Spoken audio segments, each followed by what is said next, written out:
अस्सलाम वालेकुम। कैसे हैं आप लोग? उम्मीद है आप लोग ठीक होंगे।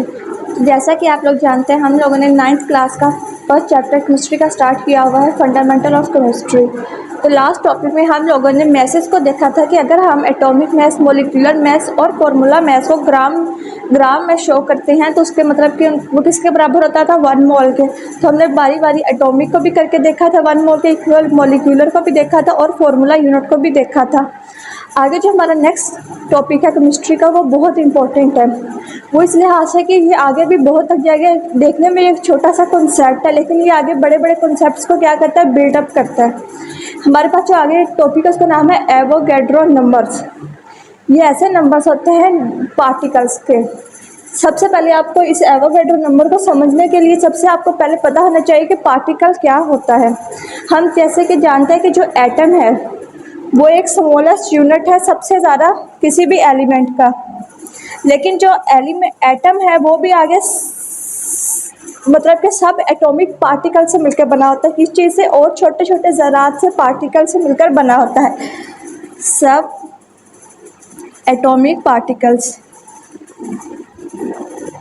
वो कौन कौन से होते हैं? Electron, proton and neutron. अब एटम खुद इतना छोटा होता है कि ये इनविजिबल होता है।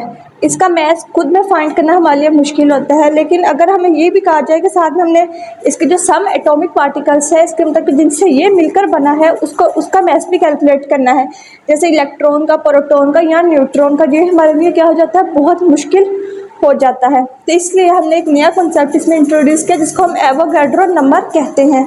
तो हमने कहते हैं कि जितने भी एटम हैं उनके अंदर जो पार्टिकल्स हैं वो किसके बराबर होते हैं? एवोगैड्रो नंबर के बराबर होते हैं। तो अब हम देखते हैं आगे जो बुक में दिया हुआ है। सबसे पहले वो कहते हैं in chemistry we deal with the substance which are composed of atom, molecules और फार्मूला यूनिट। वो कहते हैं कि जो हम मतलब कि जिन चीज़ों से हमारा जिस मैटर के साथ हमारा सब्सटेंस के साथ हमारी डील होती है, मतलब कि हम हर रोज़ उसके साथ उसे अपनी रोज़मर्रा ज़िंदगी में इस्तेमाल करते हैं, तो वो ज़्यादातर किन चीज़ों से मिलकर बना होता है? एटम, मॉलिक्यूल और फार्मूला यूनिट से। यहाँ तो वो एक एटम होगा, यहाँ एक मॉलिक्यूल होगा, यहाँ एक आयनिक कंपाउंड होगा। अब वो कहते हैं the counting of these particles is not possible for the chemist. मतलब कि एक अब जब ये सारी चीज़ें जो होती है ये किस चीज़ से मिलकर बनी होती है? एटम से। अब एटम के अंदर जो पार्टिकल्स होते हैं उनका जो मैस है वो एक किसी भी केमिस्ट के लिए कैलकुलेट करना इम्पॉसिबल है, क्योंकि वो बहुत बहुत छोटा है, इतना नैरो है कि हम उसको देख भी बहुत मुश्किल से सकते हैं, तो उसको कैलकुलेट करना बहुत दूर की बात है। तो वो कहते हैं the concept of Avogadro number facilitate the counting of particle content in given mass of substance. वो कहते हैं कि एवोगैड्रो का जो कंसेप्ट है हमने अपनी रोज़मर्रा ज़िंदगी में क्यों लेके आए? क्योंकि इनकी काउंटिंग जो थी कि अब हमें एक मतलब कि ये बताना मुश्किल होता था कि एक एटम है उसके अंदर कितने पार्टिकल्स मौजूद हैं। तो इस मुश्किल को हल करने के लिए हमने उन जो पार्टिकल्स को हमने कह दिया वो किसके बराबर हैं? एवोगैड्रो नंबर के बराबर हैं। एक अगर हमारे पास एक सब्सटेंस है उसका जो मैस दिया हुआ है तो उसके अंदर जितने नंबर ऑफ मोल होंगे उसको हम किसके बराबर कर देंगे? एवोगैड्रो नंबर के बराबर कर देंगे। अब हमारे पास जब एक फॉर्मूला आएगा या न्यूमेरिकल आएगा उसमें हमारे पास दो चीज़ें होंगी। एक हमारे पास यहाँ तो वो मोल्स पूछेंगे कि जो हमारे पास सब्सटेंस है इसके अंदर कितने मोल है इस सब्सटेंस के। यहाँ हमारे पास वो पूछेंगे कि इसका मैस कितना है। तो वो कहते हैं कि हमने ये बताना होगा कि एक मैस जो है हमारे पास सब्सटेंस, उस मैस के अंदर जो नंबर ऑफ एवोगैड्रो पार्टिकल्स हैं वो कितने हैं। तो इसको मुश्किल को हल करने के लिए हमने उनको एक मखसूस नंबर है 6.02 मल्टीप्लाई 10 की पावर 23 इसके बराबर कर दिया। अब जो ये वाला जो नंबर है ये क्या है? एक यूनिवर्सल नंबर है, मतलब कि ये नंबर हर पार्टिकल के लिए सेम रहेगा, ये चेंज नहीं होगा। बस जहाँ पे नंबर ऑफ मोल आएंगे, अगर नंबर ऑफ मोल 2 है तो इसको 2 से मल्टीप्लाई कर देंगे, अगर 3 है तो 3 से कर देंगे। तो ये जो हमारे पास एक नंबर है एवोगैड्रो नंबर इसे कहते हैं, ये क्या है? एक यूनिवर्स चीज़ है, ये चेंज नहीं होगी। अब कहते हैं द कॉन्सेप्ट ऑफ आगे Avogadro number is a collection of 6.02 multiply 10 की power 23 particle. It is represented by N A. हम एवोगैड्रो नंबर को किस चीज़ से रिप्रेजेंट करते हैं? एन ए से। इसके अलावा इसके अंदर कितने हम अगर हमारे पास कोई भी मैथ दिया हो तो हम उसमें कितना उसके अंदर नंबर ऑफ पार्टिकल्स है 6.02 मल्टीप्लाई 10 की पावर 23। Hence, the 6.02 multiplied 10 की power 23 number of atoms, molecules और formula unit is called Avogadro number that equivalent to 1 mole of respective substance। वो कहते हैं कि ये जो एवोगैड्रो नंबर है ये हमारे पास दरअसल किस चीज़ के नंबर होते हैं, किसी भी एटम के, किसी भी मोलिक्यूल के, किसी भी फॉर्मूला यूनिट के। इन सबको हम क्या कहेंगे, ये एवोगैड्रो नंबर के बराबर हैं। उसके अलावा जो आगे जब ये एवोगैड्रो नंबर है वो किसके बराबर होते हैं, 1 मोल के। इसको हम यहाँ से देख सकते हैं। अगर हमारे पास 1 ग्राम है कार्बन का एटम, किसका, कार्बन का एटम, वो हमारे पास बराबर होगा 6.02 मल्टीप्लाई 10 की पावर 23 एवोगैड्रो नंबर के।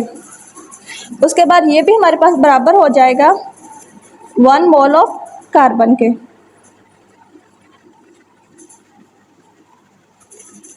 सिमिलरली अगर हमारे पास यहाँ पे कोई मॉलिक्यूल आएगा 1 ग्राम ऑफ वाटर क्या है हमारे पास, एक मॉलिक्यूल है H2O, तो ये भी हमारे पास इसी के बराबर होगा एवोगैड्रो नंबर की, और यहाँ पे आ जाएगा 1 मोल ऑफ वाटर।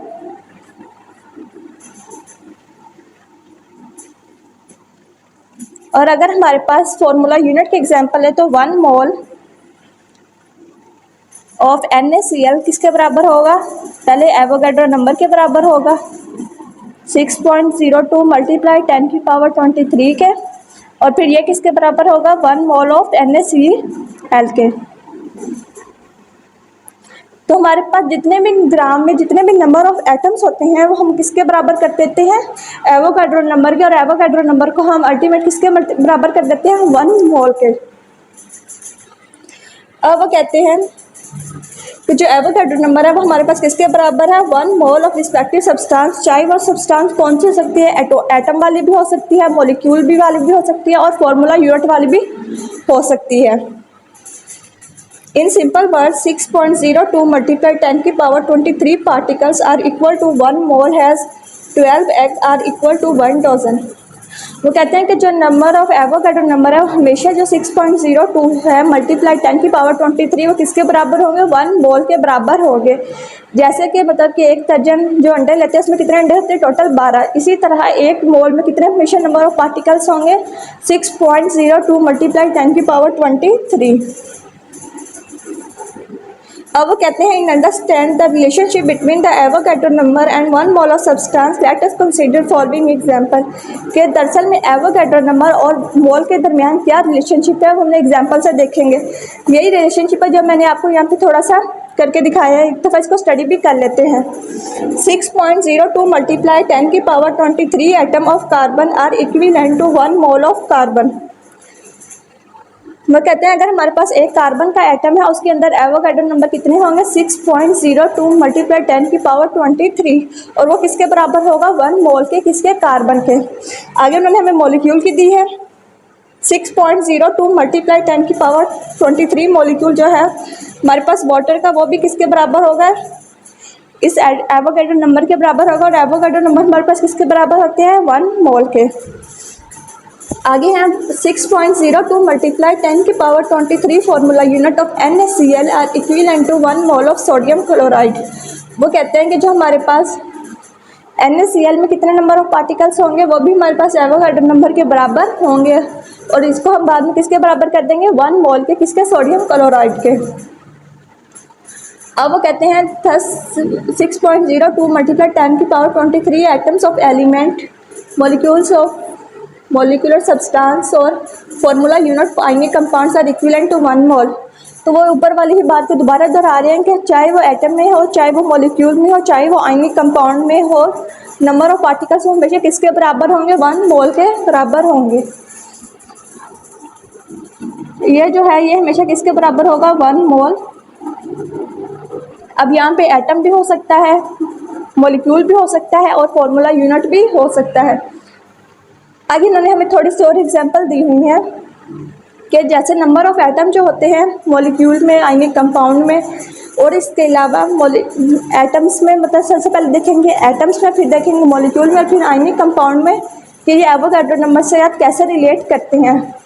तो यहाँ पे उन्होंने हमें पहले वाटर की एग्जांपल दी है कि एक जो पानी वाटर का मॉलिक्यूल है वो किस चीज़ से मिलकर बनता है, 2 हाइड्रोजन के एटम। क्या फॉर्मूला होता है, H2O। इसमें 2 हाइड्रोजन के एटम हैं और एक एटम है ऑक्सीजन का। तो इसका मतलब है कि हमारे पास जो एक हाइड्रोजन का एटम है वो किसके बराबर होगा, 6.02 मल्टीप्लाई 10⁻23। तो यहाँ पे हमारे पास हाइड्रोजन के कितने एटम है, 2, तो इसको 2 से मल्टीप्लाई कर देंगे। और ऑक्सीजन का कितना है, 1 ही है, तो वो इतना ही रहेगा। कॉन्स्टिट्यूट 1 मोल ऑफ वाटर, मतलब कि वो कहते हैं कि जो हमारे पास 2 हाइड्रोजन के और एक ऑक्सीजन के एटम मिलकर एक वाटर का मॉलिक्यूल बना रहे हैं, तो इनके अंदर जो नंबर ऑफ पार्टिकल्स होंगे वो किसके बराबर होंगे, 2 मल्टीप्लाई 6.0 मल्टीप्लाई 10⁻23। और उसके बाद इसको भी इसके साथ मल्टीप्लाई कर देंगे तो इतने नंबर ऑफ पार्टिकल हमारे साथ एक वाटर का मोल बना रहे हैं। आगे उन्होंने हमें एग्जाम्पल दी है आयनिक कंपाउंड की, सोडियम क्लोराइड की। वो कहते हैं सोडियम क्लोराइड पर एक ही आयन पर मुश्तमिल होता है, मतलब एक सोडियम के आयन पर और एक क्लोराइन के आयन पर। तो जो ये मिलकर बनाएंगे इसको हम क्या करेंगे, 6.02 मल्टीप्लाई 10⁻23 नंबर ऑफ एन है, मतलब कि एक दफ़ा हम इसके नंबर ऑफ पार्टिकल्स लेंगे, एक दफ़ा इसके लेंगे। तो क्या करेंगे, इसको 2 से मल्टीप्लाई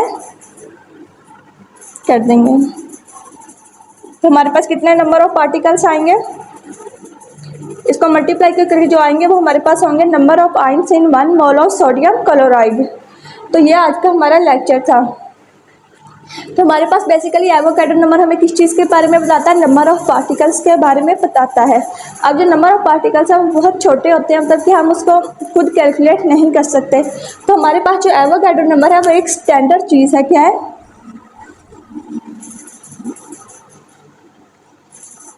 स्टैंडर्ड है नंबर ऑफ पार्टिकल्स का, जिसको हम किसके बराबर कर देते हैं, 1 मोल के बराबर कर देते हैं। आई होप आप लोगों को समझ आ गई होगी। अगर कोई भी क्वेश्चन वगैरह हो तो आप मुझसे कमेंट बॉक्स में पूछ सकते हैं। अल्लाह हाफिज़, थैंक यू।